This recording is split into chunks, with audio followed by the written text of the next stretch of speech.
السلام عليكم ورحمة الله وبركاته. أخباركم عاملين إيه؟ يا رب تكونوا بخير. وطبعا ديت أول أوردرات من عندنا من مطعم حارة مصرية للأكلات المصرية والمشويات والشاورما. طبعا إحنا الحمد لله معروفين في مسقط كلها بفضل من ربنا سبحانه وتعالى. وطبعا إحنا ده احتفال جروب مصري، يعني عامل اللهم صل على النبي صواني مشويات مشكلة، اللي هي عبارة عن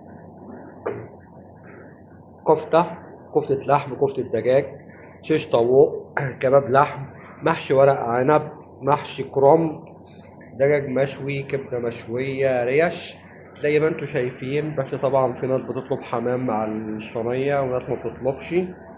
مطعم حارة مصرية يرحب بكم جميعا، وجاهزين في أي وقت لأي مناسبات عائلية، بوفيهات. مطعم حارة مصرية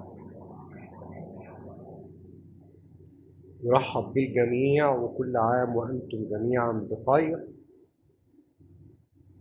طبعا احنا معروف العنوان بتاعنا السيب فور الحديد.